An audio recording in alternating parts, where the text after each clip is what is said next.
What's going on, people? This is Tremel Thompson from Progressive Action, and I'm going to be explaining to you guys what a safety rule dispute resolution form is. It's actually right here.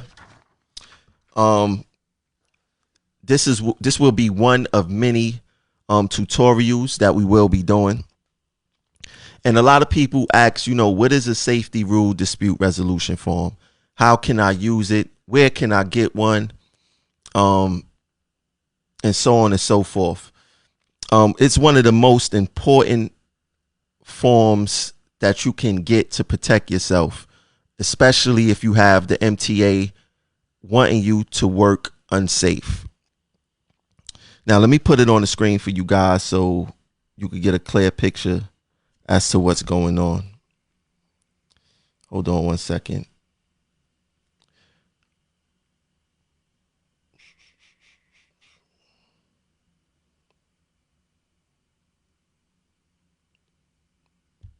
Yeah, so we're going to read what a safety rule dispute resolution form is. And we're going to start with Part A.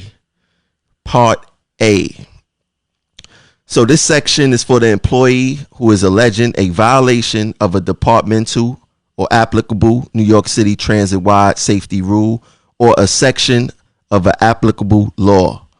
An employee or group of employees directed by supervision to violate a departmental or applicable New York City transit-wide safety rule or applicable law can utilize the following procedure in order to have the situation immediately reviewed by a supervisor, a manager, if necessary. Now, I know the first question you guys probably have is, what is applicable law? Applicable law means an applicable provisions of constitutions, laws, statutes, ordinances, rules, treaties, regulations, permits, licenses, approvals, interpretations, and orders of courts or governmental authorities, and all orders and decrees of all courts and arbitrators.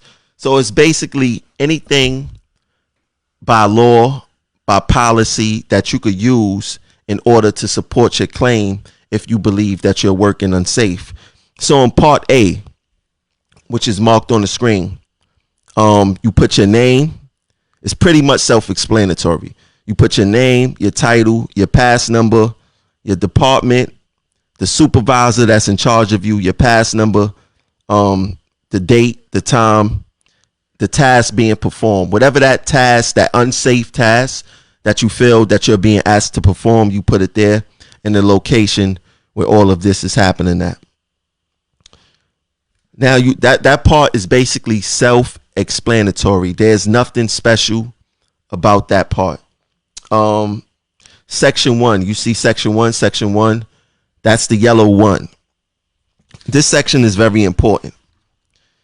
It says, in this section, the employee must specifically describe the alleged violation, indicate or describe the rule or standard being violated. In this box, you must be specific, and you must be able to describe what the unsafe condition is. So let's just say during the whole pandemic, and let's just say now the MTA don't have no mask for you. In this section, you could describe the alleged violation is that the MTA won't provide me no mask or whatever the PPE is. If you need that specific PPE to do your job, the company should provide it. And then you must describe the rule or standard being violated. In this case, if it's PPE and it's regarding the pandemic, what you would do is you could cite the CDC, you could cite PESH, you could cite OSHA, you could cite anywhere that the rule must be violated. Now, you can't use the safety rule dispute resolution form and think that what you think is unsafe. You must be able to back up what you believe is unsafe. This is why it's necessary to get a union rep involved or someone who's knowledgeable of the applicable laws that you could use to apply it on this sheet, because this sheet, once again, is very important. It's to stop unsafe work. Nobody don't want to work unsafe. Everyone want to make it home to their families at the end of the day. And like I said, this document is very important. So in part 1, once again, you must be able to describe and apply whatever rule or applicable law that you need to apply in this section. And once again, it's very important that we read our rule books. This job functions off of rules. The rules could either hang you or the rules could get you out of a situation. If you are well versed in the rules and know how to apply the rules, you could get yourself basically out of anything, especially if you've been following the rules. And please don't make no mistake about it. Management, just because someone is your supervisor, just because someone is your manager, doesn't mean that they know the rules more than you know the rules. It doesn't mean that they are the god of rules or they are the end all be all of knowing the rules. You'll be surprised how many supervisors, how many managers, how many people at 2 Broadway is just not familiar with the rules. So just because someone has a higher title than you doesn't mean that they know the rules more than you, or doesn't mean that they know how to apply the rules better than you do. So it's very prudent that you know your rule book, you study applicable law, especially dealing with whatever title you have with your job. And in this section, in section 1, after you fill out and describe the alleged violation and describe and indicate what rule or standard is being violated, then you put the time, the date, and you signed it. You sign it. It says employee signature at the bottom. Section 2. In this section, the supervisor at the location must indicate what actions he/she took regarding the concerns that the employee has indicated. If the employee does not agree with the explanation or action, indicate what the disagreement is and refer the matter to a manager who must notify his/her divisional control center and advise them to immediately notify TWU of the issue. If there is no divisional control center, the manager must notify the TWU. The manager must immediately review the matter. So basically, in section 2, after you do part A and part 1, you basically done. Everything else is on management. Oh, and I forgot. If you believe that you are working unsafe and you need one of these forms, it's very important. I almost left it out. You must not work until this form is provided to you and this issue is resolved. So that means that if you need one of these forms, you only could get one of these forms from a supervisor or a manager. So if you feel that you need one of these to protect your safety, whatever that may be, you ask the supervisor or your manager for this. All works stops until this form is provided to you and it is filled out and there's a resolution to the form. So back to part 2. The supervisor at the location must indicate what actions he or she took regarding the concerns that the employee has indicated. So like I said, let's just say during this safety rule dispute resolution form, you needed some type of PPE, and let's continue to use the mask. In step 2, 2 things can happen. Either the manager or supervisor provides the mask, or if they don't have no mask, then you can't work. If they provide the mask, then basically the safety rule dispute resolution form is stopped because the safety issue has been addressed. Now, what's the importance of that is that, let's just say that you work on the trains and you just come in and still, you signing in to work, you don't have no mask, there's no mask around, and you ask the dispatcher, hey, can I get a mask? Or you need gloves, whatever the case may be. And they say, hey, we don't have no gloves here. Why don't you just take your train on a trip without a mask? By the time you come back, we will have a mask, whatever the PPE is, by the time you come back. It doesn't work like that. The work cease until the safety issue is resolved. So there's absolutely no going up the road to come back and we're going to have a mask for you. That's an example of putting service over safety. We are not in that business of putting service before safety. It's safety before service. So, like I said in part 2, if they resolve the safety issue, then you can continue on with your workday. If they don't resolve your safety issue, there's absolutely no negotiating. There's no intimidation. There's no coercion. There's nothing when it comes to safety. It's either it's resolved or it's not resolved and the work stop. So in part 2, we've got 2 scenarios here. It's either they provide the mask and you continue on with your workday, or if they don't provide it, you still don't work. And I'm going to continue to use the example of operational crews. Normally in a situation like this, you don't have employees to stick together. Everyone should stick together in this, especially in operations. Let's just say I come in and they don't got no mask and I refuse to work unsafe. What they would do is tell someone else who possibly coming in after me, who also probably won't have a mask, to jump ahead. And out of fear and out of maybe they're on probation, whatever the case may be, they will jump ahead. And that almost defeats the purpose of putting in a safety rule dispute resolution form.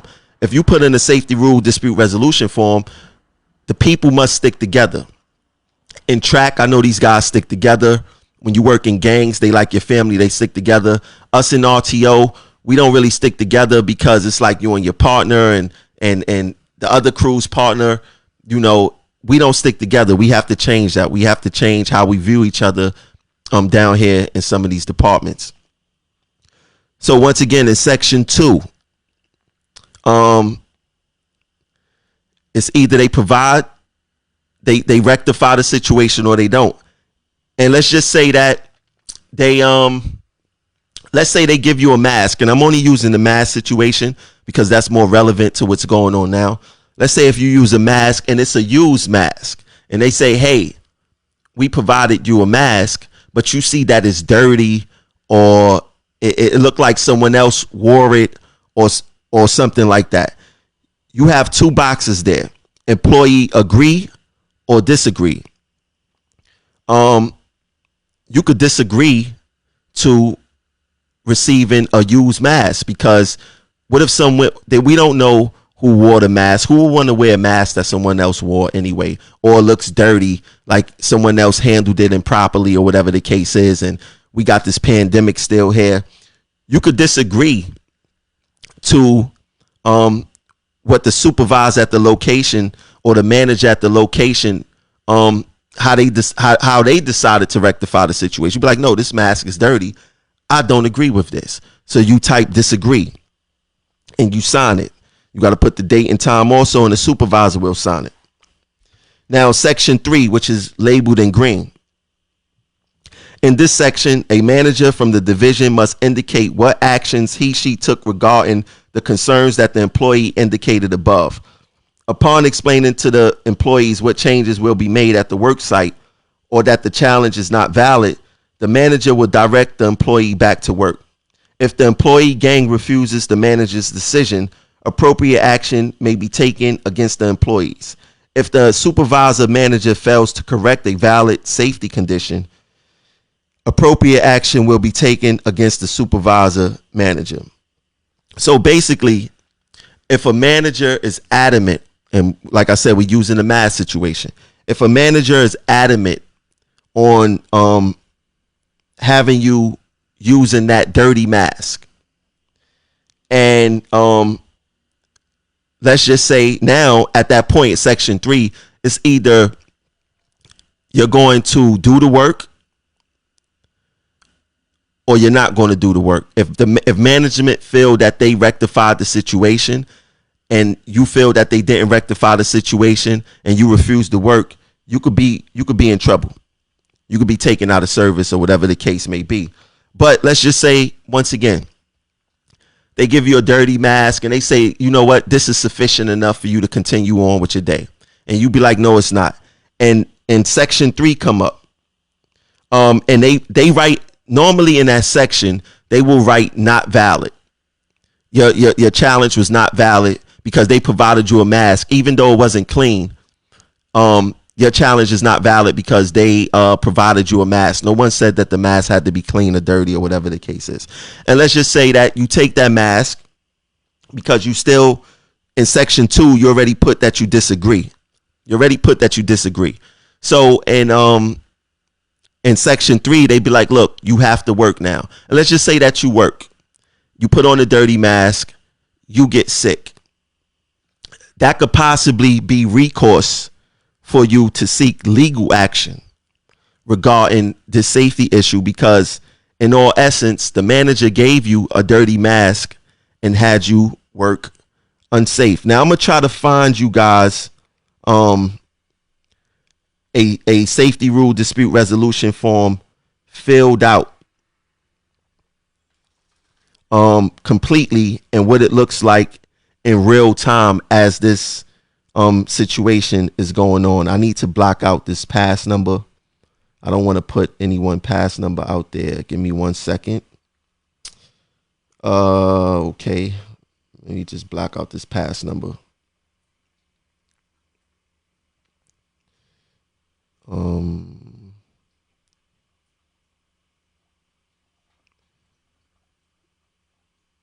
I just need to block this out. I'm gonna put a safety rule dispute resolution form that actually happened, so you guys could know what it looked like, and it's actually regarding the mask. So this is a perfect situation. Let me upload this to my computer.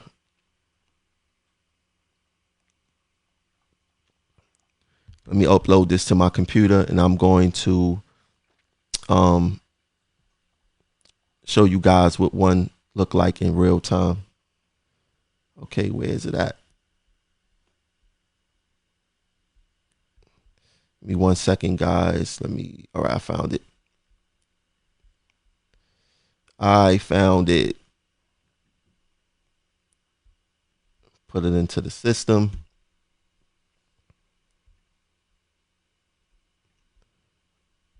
One second.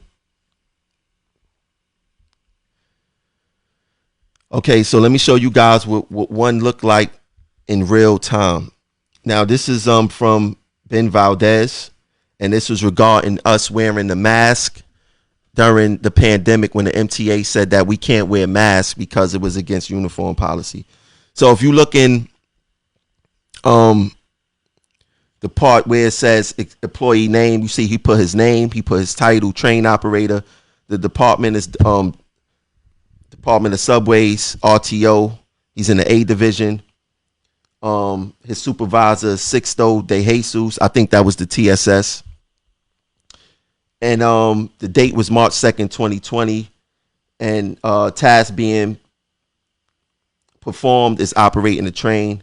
And his location was 34th Street. In part 1, remember, let me go back and forth. That was part A I just read.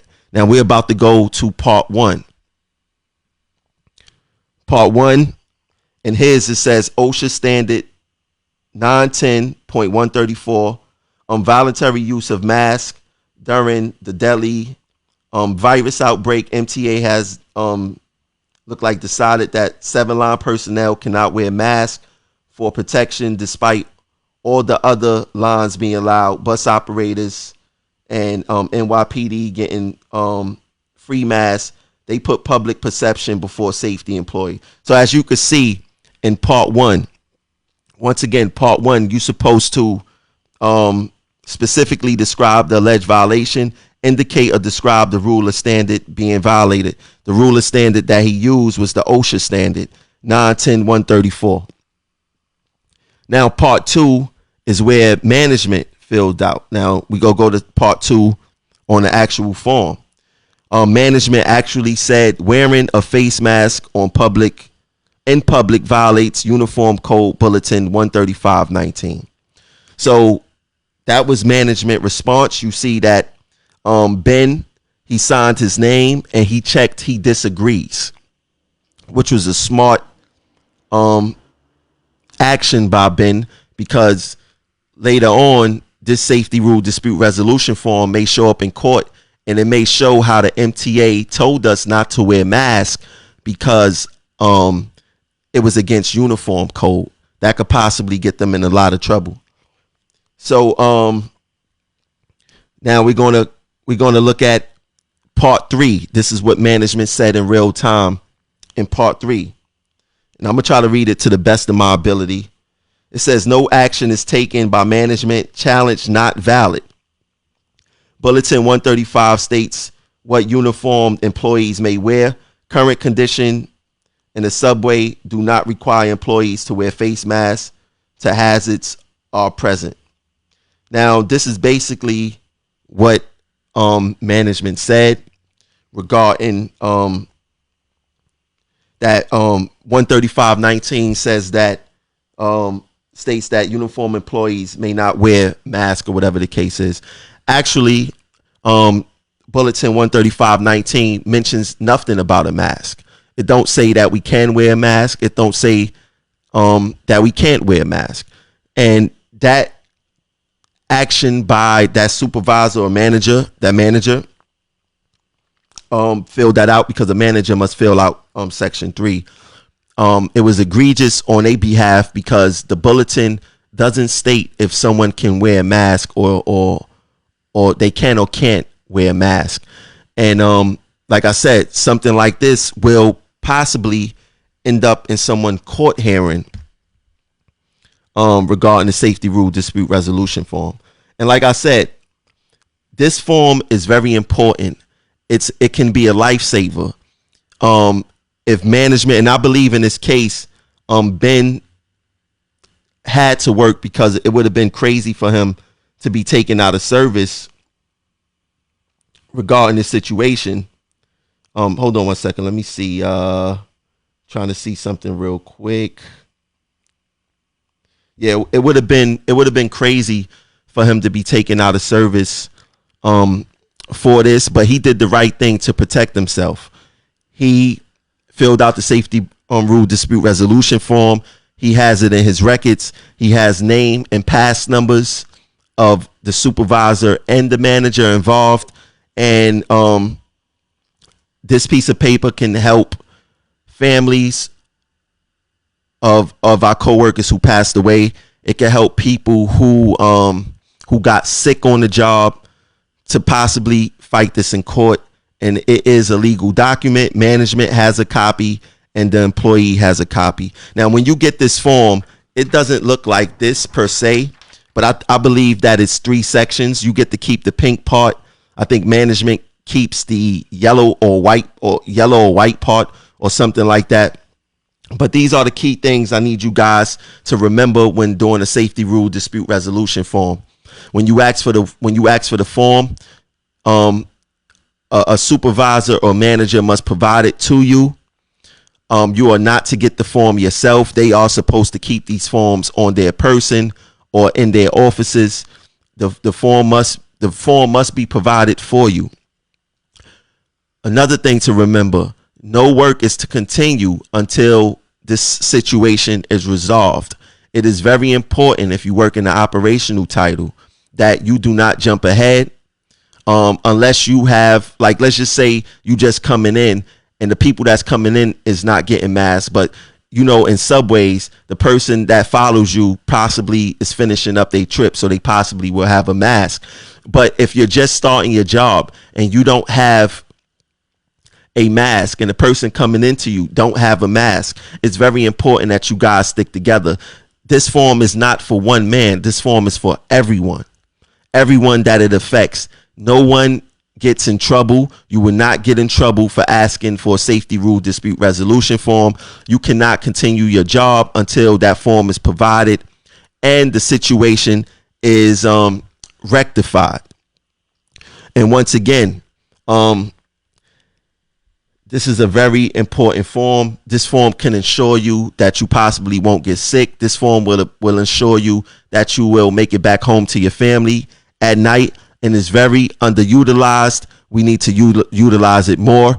And if you have any questions, comments, or concerns regarding your safety on the job and how to rectify this issue, contact me. You can reach me at progressiveaction100@gmail.com. You can find me on Facebook. You can message me. If you have any problems applying this form, if you need directives applying this form, feel free to contact me. You could contact me. You could contact Gomez. You could contact Nuke. You could contact Jocelyn, Alexander, Jason, Denise. Contact anyone from Progressive Action. And you can also contact any one of your union reps. Anyone should be able to help you with this. And like I said, it's a very important form. Thanks for tuning in to this Progressive Action tutorial on the Safety Rule Dispute Resolution Form. If you need any help, we are here for you guys. We catch you guys later for the next tutorial. Peace.